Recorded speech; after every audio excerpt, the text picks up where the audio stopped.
Contigo Siempre Radio. Contigo Siempre Radio. Ahora tenemos a nuestro principal, el señor Néstor Romero, con nuestro próximo invitado. Adelante, Néstor. Bien. Gracias, compañeros. Gracias por sostener la transmisión. Nos encontramos ya a través del realismo mágico del Internet con el abogado Luis Fernando Molina. Él es asambleísta.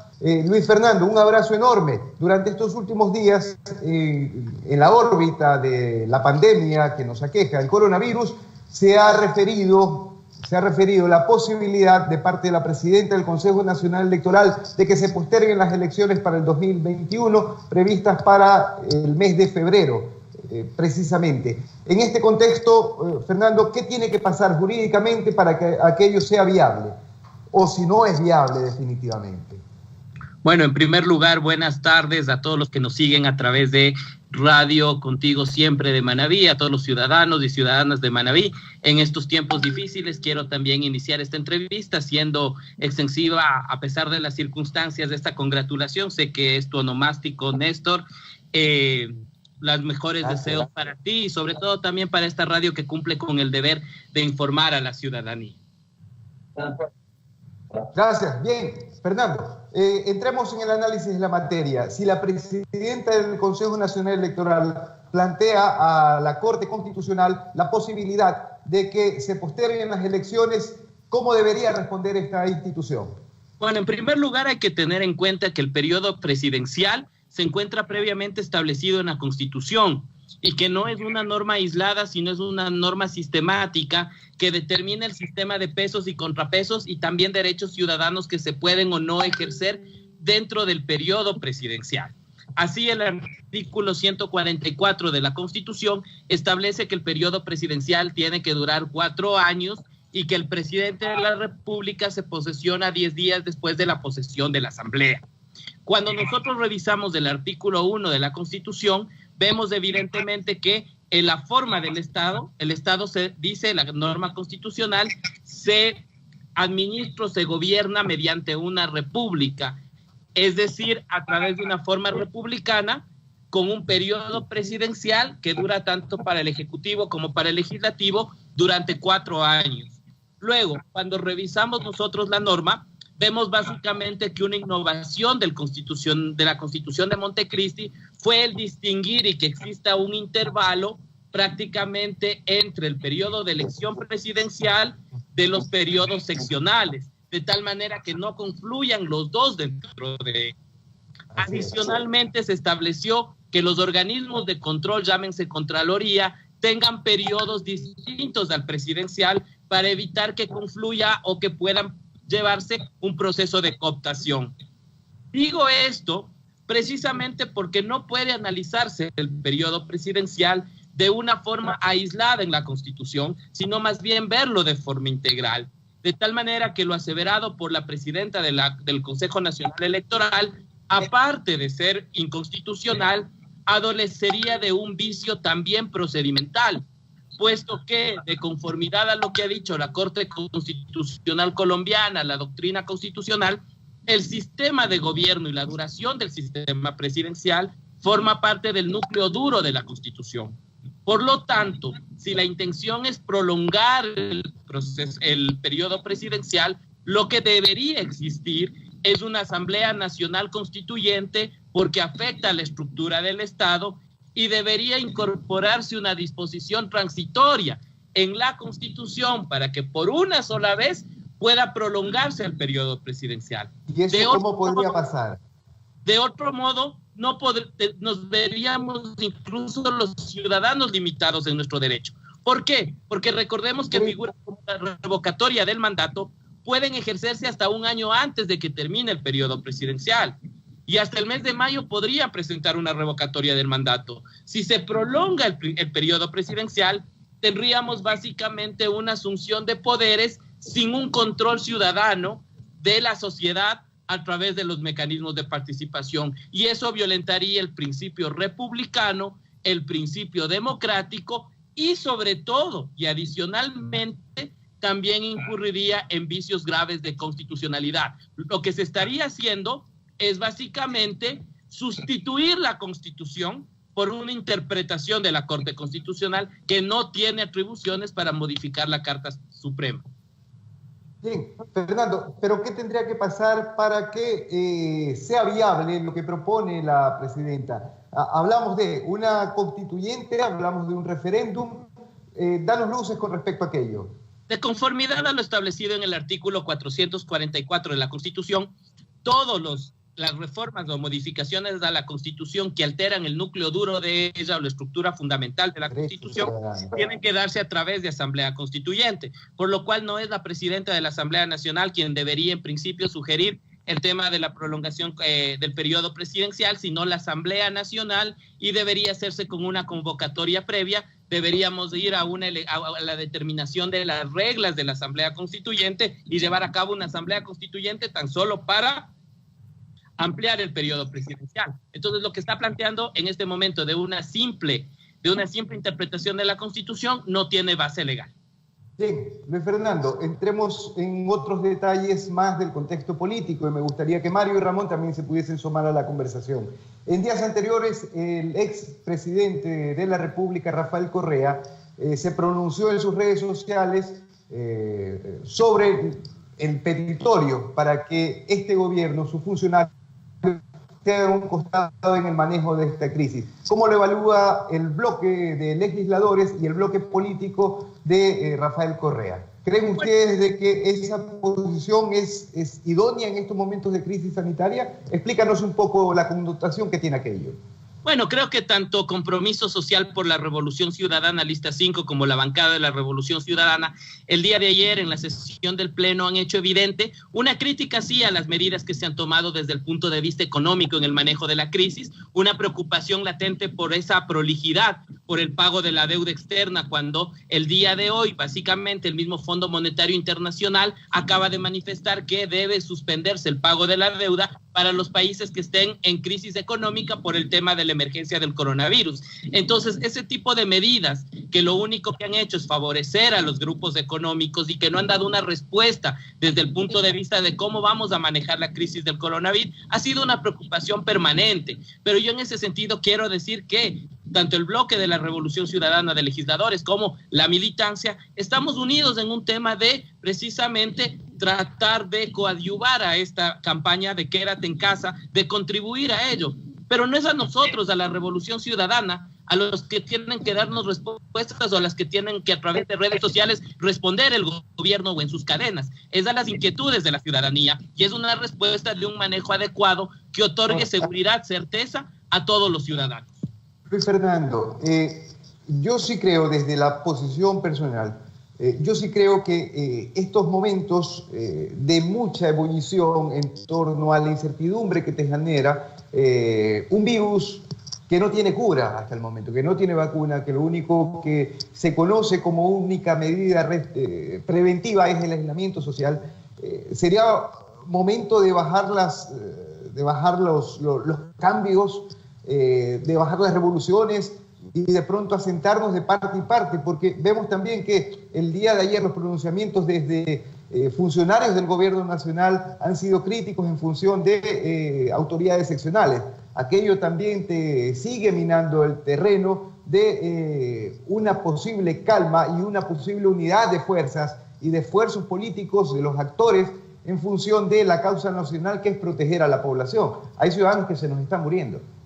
Sí, yo concuerdo, Néstor, con lo que tú acabas de manifestar, pero también preocupa precisamente que la tregua no venga únicamente, que la tregua tenga que venir también desde el lado del gobierno, porque cada cosa, cada cuestionamiento que existe hacia el gobierno ha buscado en la Revolución Ciudadana o en el correísmo la responsabilidad, y me parece que es momento de que el gobierno también tenga una tregua y que el gobierno también dé respuestas. Los cuestionamientos a través de redes sociales respecto de la preocupación de familiares que tienen de familiares de médicos, de posgradistas frente al tema de la necesidad de tener normas de bioseguridad, es una necesidad ciudadana que debe ser aclarada por el gobierno.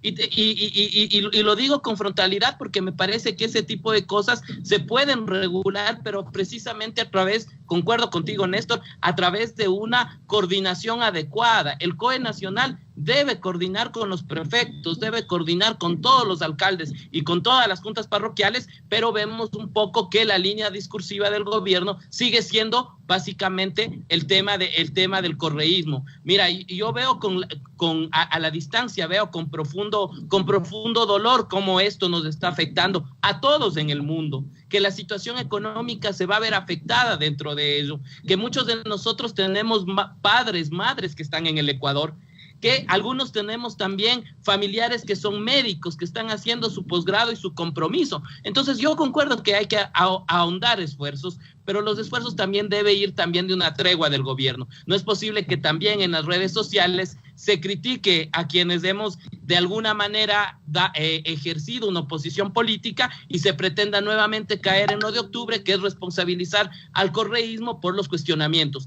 Insisto, el gobierno no nos debe respuestas a nosotros, sino a los ecuatorianos, y las respuestas deben hacer acciones concretas para coadyuvar y todos juntos salir de esta emergencia sanitaria.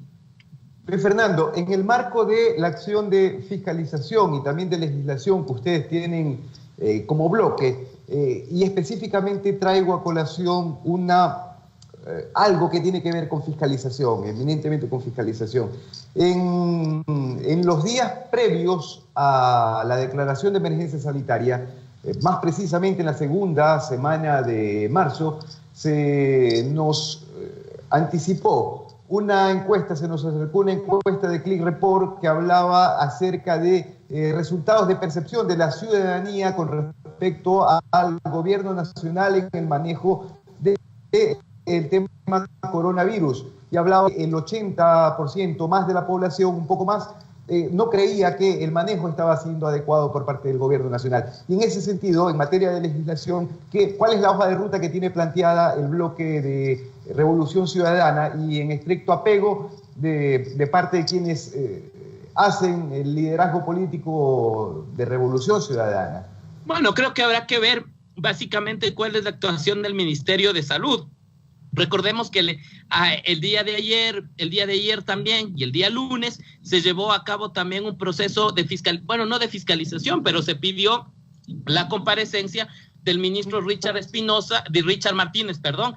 ministro Richard Martínez a la Comisión del Régimen Económico para determinar cuáles eran las asignaciones, porque en realidad a nosotros, como a cualquier ecuatoriano, lo que nos preocupa es básicamente que la ex ministra de Salud en una cadena nacional haya determinado que sí existía presupuesto, que las asignaciones se los dieron a cada uno de los distritales y de las zonales del Ministerio de Salud para la implementación de equipos para atender la emergencia, y que luego días después, al momento de presentar su renuncia, determine y diga que esas asignaciones presupuestarias no han existido, que el presidente Moreno haya dicho inicialmente que tenía $80 millones para atender la emergencia, que esas transferencias no hayan sido certificadas y que ahora nuevamente diga que el Fondo Monetario Internacional ha dado 250 o 500 millones de dólares para atender la emergencia, pero al final los médicos, que son los que están valientemente trabajando en los hospitales, en el sistema de salud, combatiendo precisamente esta pandemia mundial, tengan a través de redes sociales, tengan quejas respecto de la necesidad de sus implementos de bioseguridad. Entonces creo que esa es una respuesta que desde la Asamblea Nacional tiene que plantearse al nuevo ministro de Salud, y sobre todo un tema de información preventiva, un tema de información permanente y de transparencia en el uso de los datos. Yo creo que hay que tomar ejemplos básicamente como los de Corea del Sur, donde se trabajó con un nivel informativo de comunicación educativa permanente para que ello vaya cimentando una concientización en todos y cada uno de los ecuatorianos en la necesidad de mantenerse dentro de su casa, pero también ir viendo cómo va evolucionando desde el punto de vista técnico para que tengan la certeza y la tranquilidad de que nuestras autoridades están actuando de manera adecuada y que sobre todo la salud de los ecuatorianos está garantizada. Luis Fernando, no sé si la noticia ha sido conversada entre ustedes, pero la mañana de hoy el presidente de la Asamblea Nacional anunció la posibilidad de un llamamiento a juicio político a la exministra de Salud, Andra Muñoz, la ministra saliente. ¿Cómo la adoptan ustedes? ¿Cuál es la visión que tienen ustedes de esta posibilidad de juicio político? ¿Es una vendetta o forma parte de una responsabilidad política de seguimiento al tema coronavirus? Bueno, yo creo que en ese sentido todavía estamos en momento de análisis después de los anuncios que se han realizado y no hay una postura oficial del bloque de la Revolución Ciudadana. Mal podría adelantar una postura de la bancada, sino más bien establecer de pronto mi criterio muy personal dentro de ello, y es en el sentido de que más allá de los cuestionamientos que pueda tener la ministra Andramuño, la exministra Andramuño, o de lo que el nuevo ministro Ceballos pueda hacer, lo que en realidad requeriría el pueblo, lo que requeriríamos los ecuatorianos es que en una cadena de radio y televisión nos diga el presidente y la función ejecutiva cuál es el plan que va a llevar desde aquí en adelante y en cuánto tiempo vamos a poder ver un decrecimiento de la curva exponencial de contagios, porque eso realmente es la garantía que tenemos los ecuatorianos de saber al final cómo nos vamos a ir preparando, cómo vamos a ir corrigiendo las cosas en el camino y sobre todo cómo el sistema de salud va a dar una respuesta oportuna a los casos de contagio. Bien, Fernando, cuéntanos, esto es una pregunta más humanitaria en función de cómo están ustedes allá. Entiendo de que las medidas todavía no se han extremado en México en función de la pandemia. ¿Cómo lo están viviendo ustedes, los asambleístas que se encuentran exiliados en México? Bueno, te comento que el día de hoy la Organización Mundial de la Salud, a través de un boletín de prensa, emitió y dijo que básicamente las medidas tomadas por el gobierno mexicano han sido las medidas adecuadas. Nosotros el día de ayer recién llegamos a un episodio 2, que es básicamente la parte de contagio comunitario. Entonces es reciente, llevamos 2 días de un aislamiento voluntario. Pero yo sí quiero destacar una situación que aquí ha sido importante.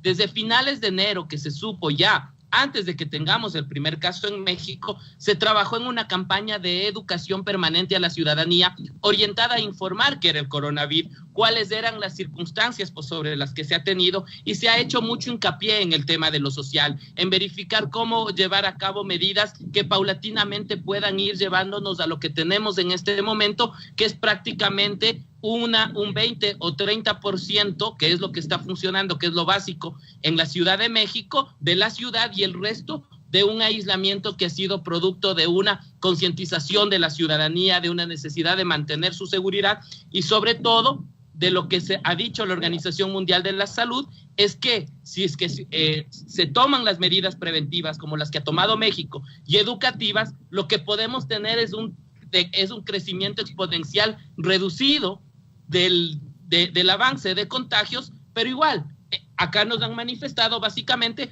que esto igual, a pesar de que exponencialmente no es tan alto el número de casos, se extendería hasta julio o agosto de este año. Entonces tenemos que tomar las medidas de precaución y de salud permanentes, que eso ha sido evidente, pero creo que esa necesidad de trabajar en lo preventivo, en lo social, acá ha existido un pacto de los medios de comunicación, un pacto de los bancos privados en la relación de lo que tiene que ver con ello, y sobre todo una planificación para la reactivación económica posterior, una implementación de un sistema de salud que ha permitido identificar a cada uno de los casos, y por más leve que sea la sintomatología, han sido trasladados a centros hospitalarios, es decir, el círculo epidemiológico ha estado correctamente identificado y el paciente cero también ha sido aislado hasta encontrar una recuperación, una confluencia del sistema de salud público y privado,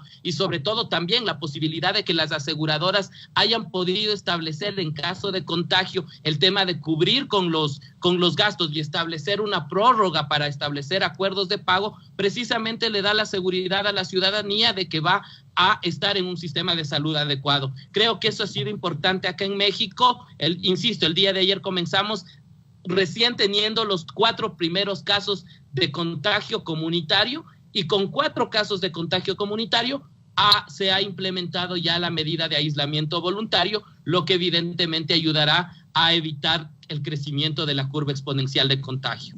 Bien, abogado Luis Fernando Molina, asambleísta, quien se encuentra exiliado en la República de México. ¿Tu familia en Ecuador cómo se encuentra? Te puedo decir que mi familia hasta el momento se encuentra bien. Tengo una preocupación como hermano, comentarte que mi hermana es posgradista, es médico posgradista, está en Quito al frente de esta emergencia también, y en ese sentido uno no puede estar tranquilo, pero puede estar confiado en la capacidad de todos y de cada uno de los médicos que pondrán su compromiso y están exponiendo también sus vidas y con profesionalismo para combatir esta pandemia a nivel mundial. Entonces, mi familia está bien y bueno, mantengo contacto permanente con mi hermana para saber cómo está, cómo va avanzando ella con sus estudios y sobre todo con el compromiso y la convicción que destaco de los médicos posgradistas que están agotando hasta su último esfuerzo por trabajar en conjunto para el país. Bien, te agradezco, Luis Fernando, muchísimas gracias. Ha estado con nosotros el abogado Luis Fernando Molina, asambleísta, quien con su criterio nos ha ilustrado temas que forman parte de la órbita del contexto del coronavirus en el Ecuador y la posibilidad de que se posterguen las elecciones del 2021, una solicitud o por lo menos una propuesta que a la esfera pública lanzó la presidenta del Consejo Nacional Electoral y que pasará por la Corte Constitucional seguramente si oficializa la misma. Un abrazo, Luis Fernando, y a las órdenes a través de Contigo Siempre para, por favor, poder ilustrar a la ciudadanía con sus criterios siempre válidos. Un saludo y mi agradecimiento, Néstor, a ti y a todos. Un saludo allá en Manabí, a todos los que nos siguen en el Ecuador. Un abrazo. Contigo Siempre Radio.